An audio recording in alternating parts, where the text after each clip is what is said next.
Bharatiya Janata party के राष्ट्रीय पदाधिकारियों की 2 दिवसीय बैठक आज राष्ट्रीय राजधानी में आयोजित की गई, क्योंकि सत्तारूढ़ पार्टी ने लोकसभा चुनाव 2024 के लिए अपनी तैयारियों का जायजा लिया और अपने आगामी कार्यक्रमों की रूपरेखा तैयार की। प्रधानमंत्री नरेंद्र मोदी ने शुक्रवार को बैठक को संबोधित किया, जिसमें पार्टी के प्रदेश अध्यक्ष भी शामिल हुए। बैठक में बीजेपी मीडिया सेल के प्रभारी अमित मालवीय भी प्रेजेंटेशन देंगे।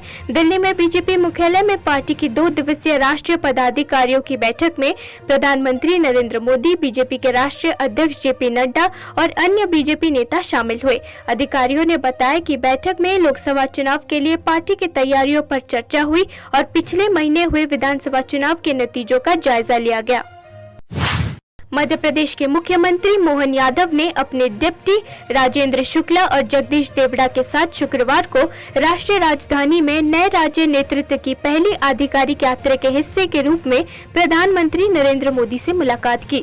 राज्य सरकार के एक प्रवक्ता ने कहा, मुख्यमंत्री और उप मुख्यमंत्रियों ने लोक कल्याण मार्ग स्थित उनके आधिकारिक आवास पर मोदी से मुलाकात की और उन्हें राज्य में किए जा रहे विकास कार्यों के बारे में जानकारी दी और प्रधानमंत्री का मार्गदर्शन प्राप्त किया।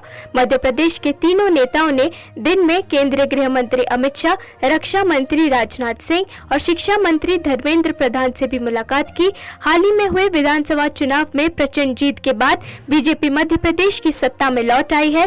पार्टी ने 4 बार के मुख्यमंत्री शिवराज सिंह चौहान की जगह लेने के लिए यादव को चुना और 2 उप मुख्यमंत्री नियुक्त किए।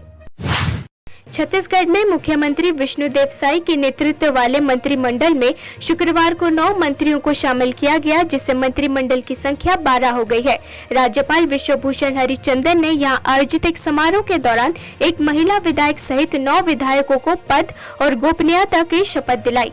2 उप मुख्यमंत्री अरुण साव और विजय शर्मा ने इससे पहले 13 दिसंबर को शपथ ली थी, जब साय ने मुख्यमंत्री पद की शपथ ली थी।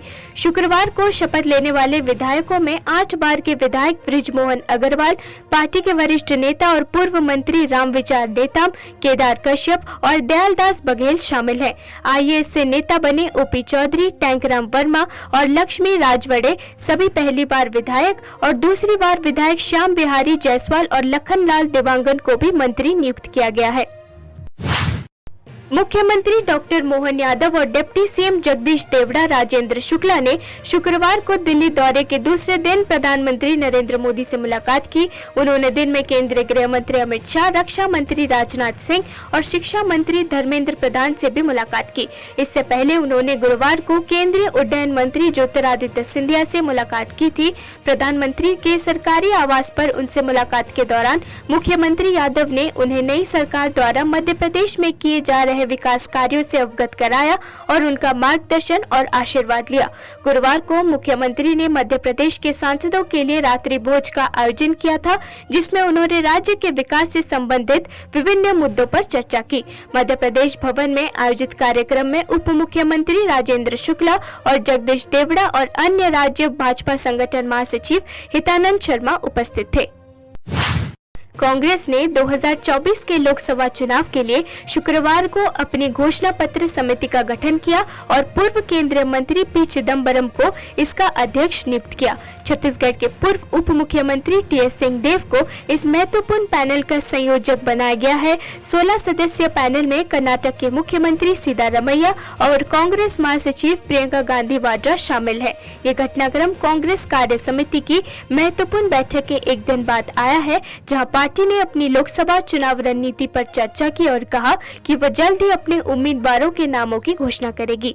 पार्टी की ओर से जारी एक बयान के मुताबिक कांग्रेस अध्यक्ष ने आगामी आम चुनाव 2024 के लिए तत्काल प्रभाव से घोषणा पत्र समिति का गठन किया है। पूर्व केंद्रीय मंत्री आनंद शर्मा, जयराम रमेश और शशि थरूर भी समिति का हिस्सा है।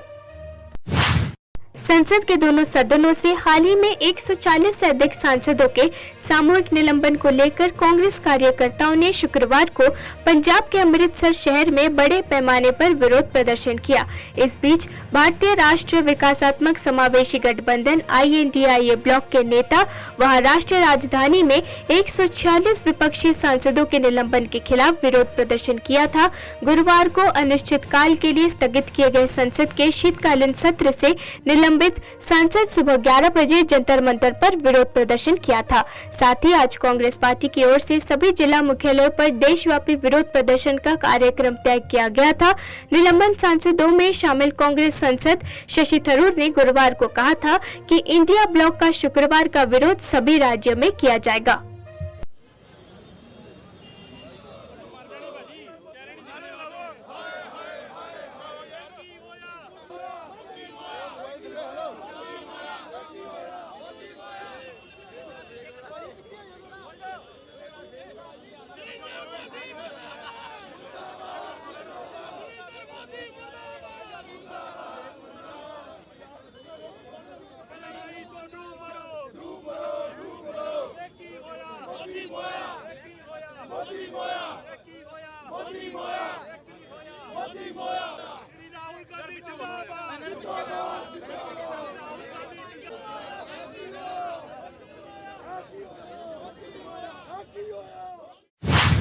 दिल्ली की एक अदालत ने कथित उत्पाद शुल्क नीति घोटाले से संबंधित मनी लॉन्ड्रिंग मामले में आम आदमी पार्टी के राज्यसभा सदस्य संजय सिंह की जमानत याचिका शुक्रवार को खारिज कर दी।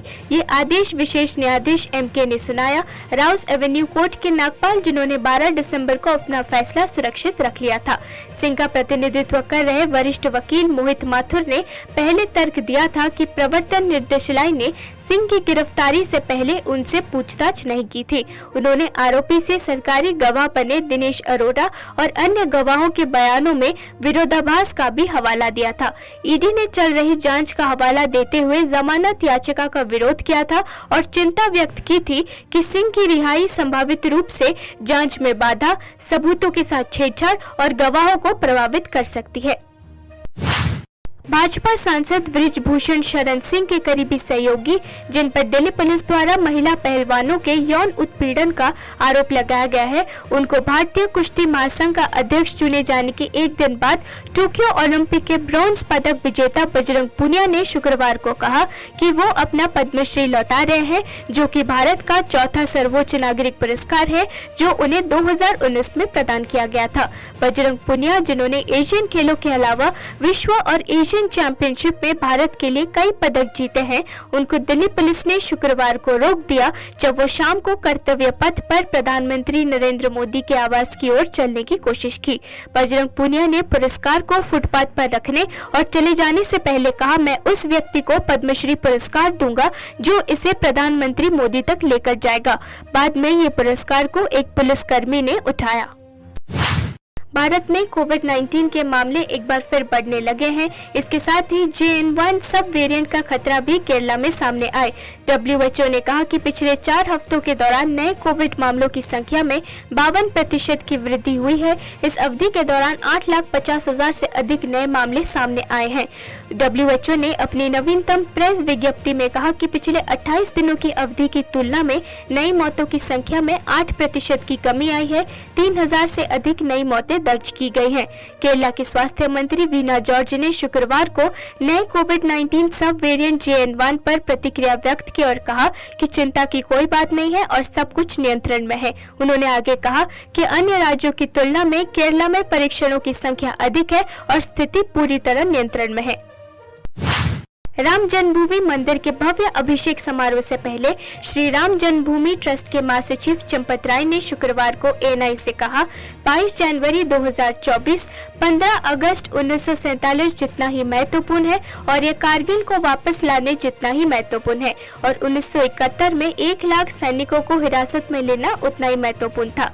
उन्होंने आगे कहा कि मंदिर के निर्माण को लेकर अयोध्या के लोगों में संतुष्टि की भावना है, जो भारत को एकजुट करने का साधन बन गया है और संतोष की अनुभूति भी है।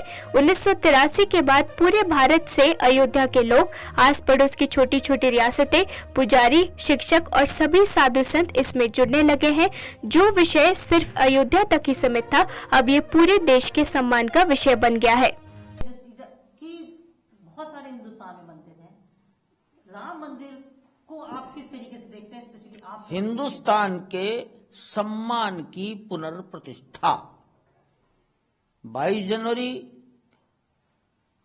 उतना ही महत्वपूर्ण है जितना 15 अगस्त 1947 था। जितना कारगिल को वापस प्राप्त करना था, जितना 1971 में 1 लाख सैनिकों की नजरबंदी इंपॉर्टेंट थी, ये उतना इंपॉर्टेंट। हम कह सकते हैं इतिहास बनेगा और लोग आगे तक जैसे इतिहास बन गया, इतिहास तो बन गया। जो लोग, बहुत सारे लोग यहाँ आने के लिए आतुर हैं कि 22 जनवरी को वो उस प्राण प्रतिष्ठा के कार्यक्रम में आना चाहिए। आपने भी कई लोगों से अपील की है, जो लोग नहीं आ पाएंगे या आएंगे उनको किस तरीके से आप अपील कर रहे हैं, या लोग जो देखना चाहते हैं, मंदिर को देखना चाहते हैं, सब आएंगे, देखना चाहते हैं, लोग बहुत लालायित इस बात की कि क्या स्वरूप रहा होगा उस समय जो मूर्ति यहाँ पे लगाई जाएगी, स्थापित की जाएगी। देश अभी भी आ रहा है। आज सामान्य दिन है, ठंड है, तो भी शायद 15 से 20 हजार लोग जरूर आए होंगे अयोध्या में, दर्शन किए होंगे। जितनी जनता दर्शन करती है उससे दुगनी जनता सड़कों पर रहती है। तो देश आ रहा है और अधिक आएगा, सब दर्शन करेंगे।